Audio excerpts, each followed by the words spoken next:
Hey guys, this is Ken with Can We Talk. I am back with another video. Do you know the judge has called Jarvis Butts a monster? And she also speaks out on Azaria Harris family members.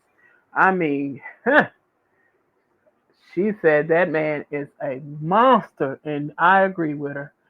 And not only that, you got to remember this is only the preliminary hearing, and the trial will, I believe, will begin next month. So I'm not sure with the dates or whatever, but when I do get an update, I will let you guys know. But yeah, this is the preliminary hearing, and let's get into it.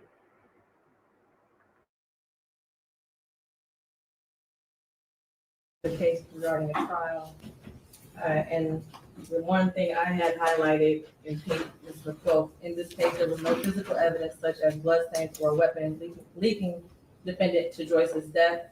In this case, we don't have the same facts or circumstances. I do agree, this is a circumstantial case, and circumstantial evidence is sufficient for a bind over and even conviction. Uh, Today is January 9th, 2025, exactly 1 year, from the day Naziyah Harris disappeared. Before I get into the charges, and the main charge of premeditated first-degree murder, I have to speak on Naziyah Harris and the community who failed her. And I am only presented with certain evidence. I don't know the whole story. The attorneys know more than me, the family knows more than me, but from what I have heard over the last 4 days and 5 days total, is that several people failed her. I don't know where her mother is. I don't know anything other than that she was forced to live in a home where she was not protected or given the adequate attention and love. I don't know where her father is. I don't have any mention of him in her life, no presence.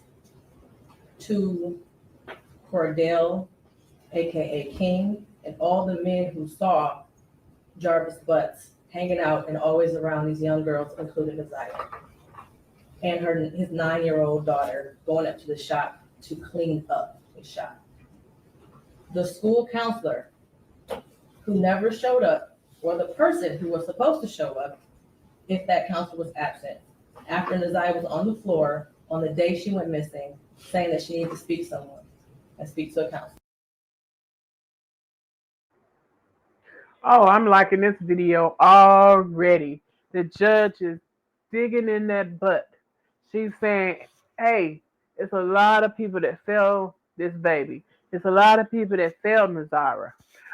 For one, you got the counselor, you got the grandma, you got the aunties, you got the men that seen Jarvis Butt around these kids, you got the people that knew that he was a child molester and he was hanging around kids. You know, a lot of people fail her. And anytime a disaster happens, I always say this, that anytime a disaster happens, it is a chain reaction of things that shouldn't have happened that leads up to the disaster. And this is what we're hearing right now, a chain of reaction that shouldn't have happened that led up to the disaster. So, yeah, a lot of people definitely felt her, and I, I'm I'm praying for the people that did love her and care about her, and I'm hoping justice will be served swiftly.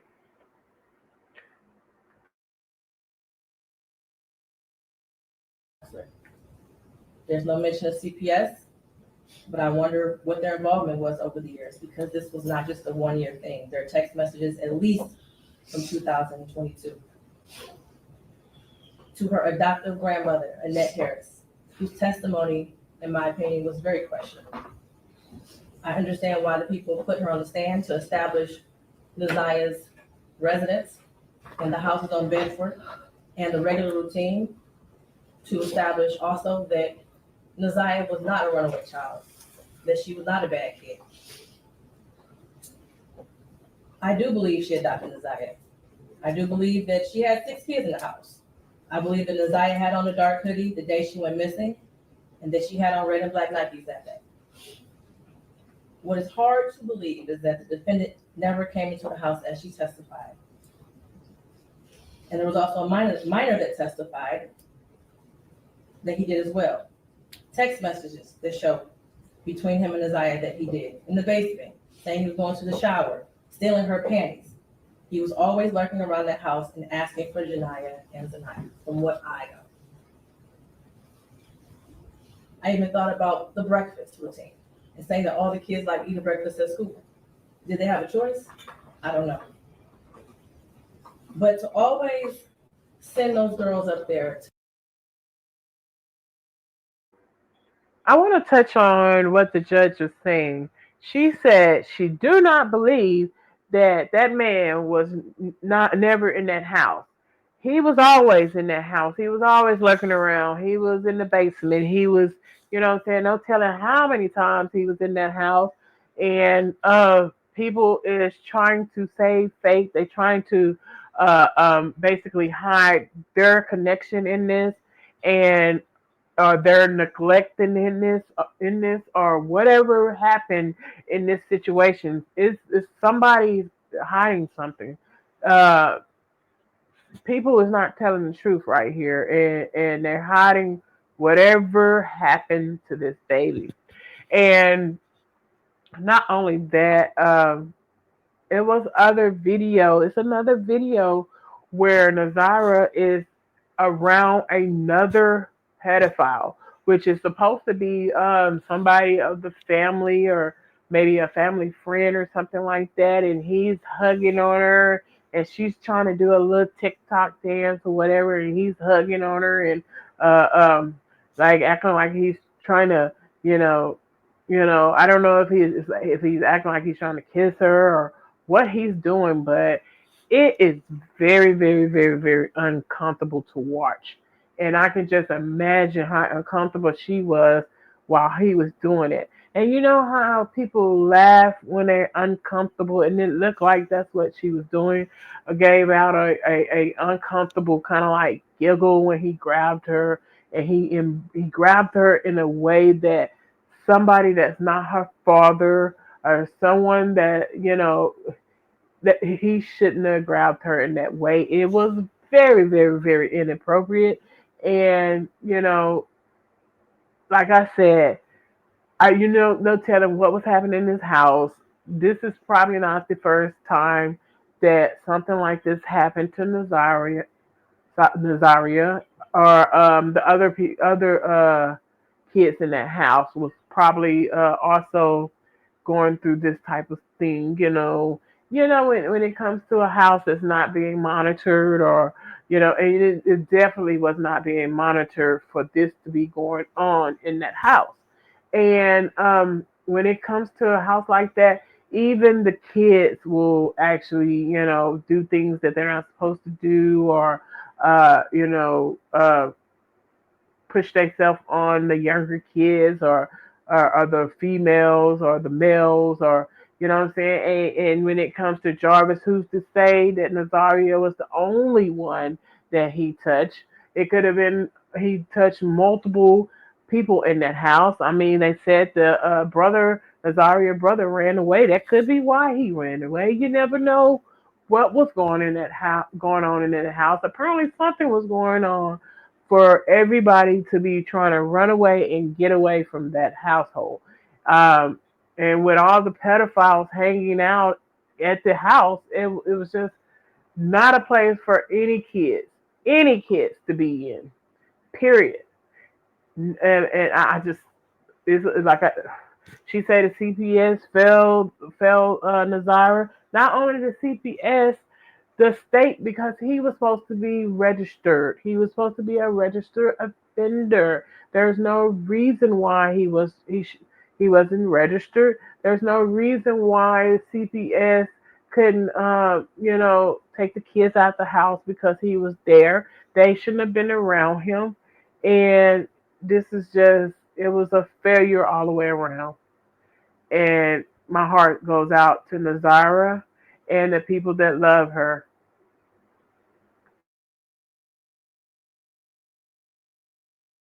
to clean up the shop raises questions. And how were there two women in that house who have birthed children themselves who did not notice that Naziyah was pregnant, and I believe she was, and not having her period anymore? But then after hearing text messages today, begging Jarvis for pads as if she didn't have anyone else to give them for her. And what stood out the most was when Annette Harris stood on the stand, and she learned around 6 p.m. that Naziyah did not come home from school, and said she looked around for her and decided to wait until the next morning to call the police. Without a tear, without emotion, or any expression of being devastated. And to her Aunt Shannon, who also showed no emotion, expression of being devastated from Naziyah going missing. She stated that she had friends help look for Naziyah, but was directed to just wait until the morning to call the police. A grown woman who likely suspected something strange going on didn't feel the need to call the police either. They were both able to go to sleep at night without hearing from Naziyah or having any indication that she was coming home that night.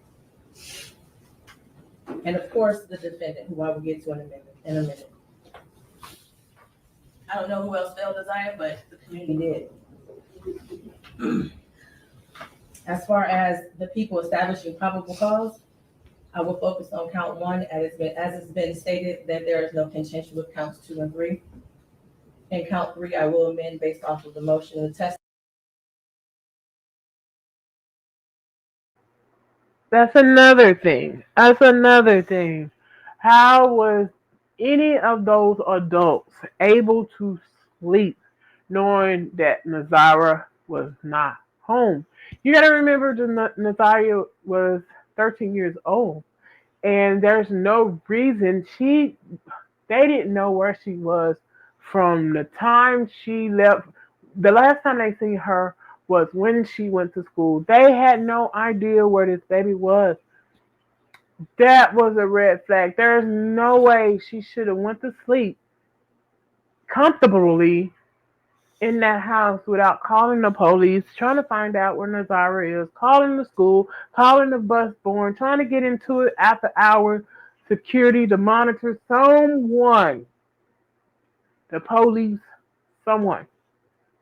When things happen like that, they have things set up. She could have called someone. She could have got in touch with anybody, somebody. It could have meant a lot. It could have meant the life of Nazaria.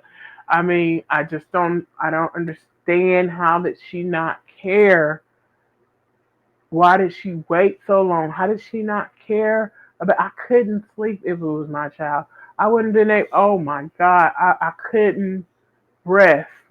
My heart would have just been shattered. I wouldn't have been able to think. I don't know what type of person that the grandma or the auntie or any of them was to sit there and rest in their bed at night knowing that Nazira was not safe and sound in her bed. I feel like more than one person should be charged here. I feel like uh, uh, they had an obligation to protect her. I feel like they should be charged with some kind of manslaughter. I mean, some kind of something because their actions led to this happening. They knew about this. They knew that they was putting the kids in danger by having a convicted or a sex offender or whatever. They knew this man was a sex offender, and to have him around the kids, they purposely put the kids in danger. I just think it needs to be stronger laws on things like this, especially when you have people that sit around. I mean, because that'll stop a lot of people from sitting around acting like they're crazy and dumb, you know what I'm saying, and allowing things to happen because they turning a blind eye to it. If more than you know the person that's doing the crime get charged, it'll start getting people to start, reacting and coming forward. I just Something's just gonna have to be done.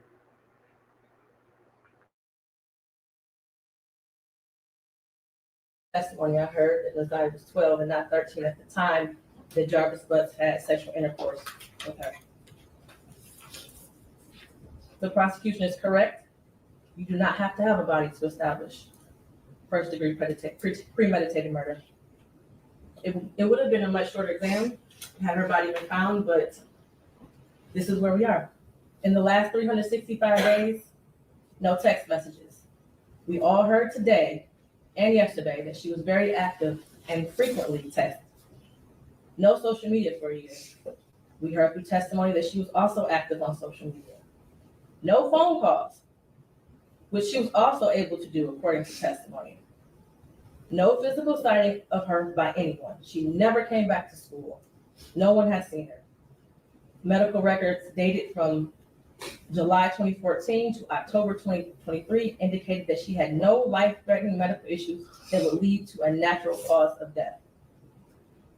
The black hoodie found in the area of 7 Mountain with her DNA and blood on it.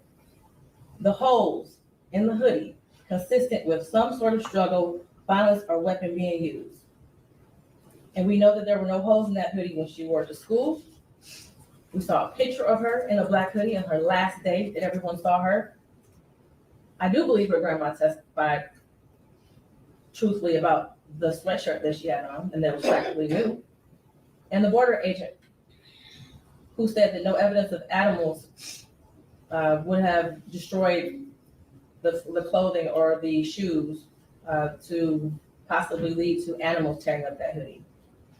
The clear glasses found in the blue Nissan the day after she went missing. The behavior of the defendant when he snatched those glasses. They looked exactly like the glasses she had on in her last picture, according to the witness. The shoes that her brother described as the same shoes that were found also in the area of 7 Mountain near the hoodie. While this is still probable cause, the evidence all points to Jarvis Butts. His locations, him being seen with her last, the abortion searches, the abrupt silence between the two of them in text messages, and the constant lies he told throughout the entire investigation. And they were proven to be lies with text messages and other testimony.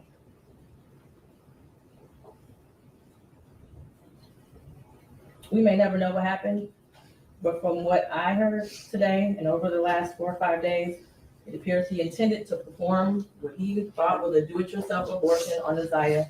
It went south, and instead of seeking medical attention for her, he intentionally killed her and tried his best to cover it up. As much as I want her to be alive today, there is at least probable cause to show and believe that she's dead and she was murdered by Jarvis Butts. Mr. Butts, stand up.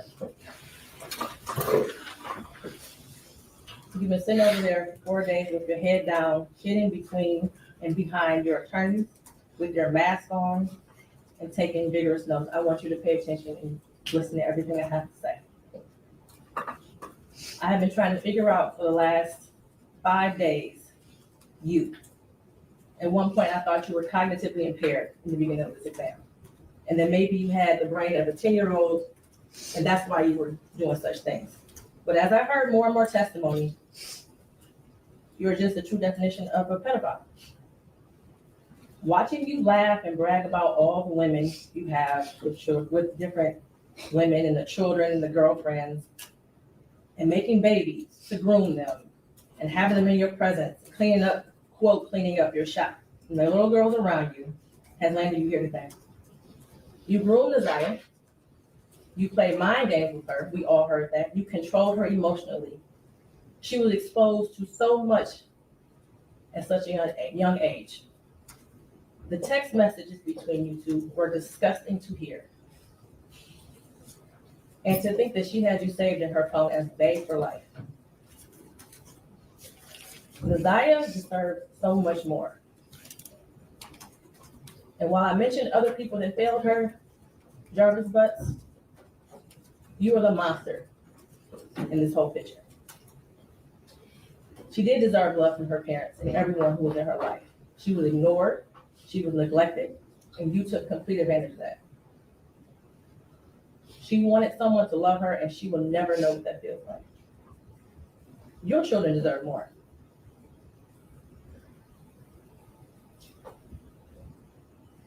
As much as defense counsel has raised issues on count one, all that has done is raise the question of fact for the trial fact, which means that this will be for a jury or a judge to hear in Third Circuit. I pray for the healing of all the victims and the young girls and possibly boys who have come into contact with you. As a community, we should look at this case as a prime example of how much work we have to do when it comes to protecting our children and especially our Black girls. I pray for closure and healing for all those who have been traumatized by you. And for you, Jarvis Butts, I wish you a speedy trial and that justice be delivered. Your bind over date is January 16th at 9:00 a.m.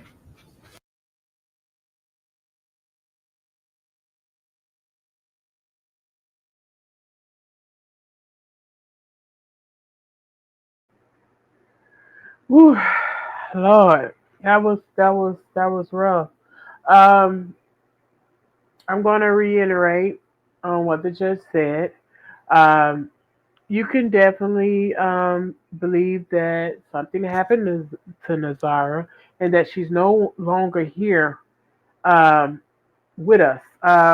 There's no doctor visits, and she was supposed to be pregnant within a year. There is, she never went back to school. No phone calls. Her phone has not been used. No, uh, anything that will give a sign that a person is alive has that all everything has ceased.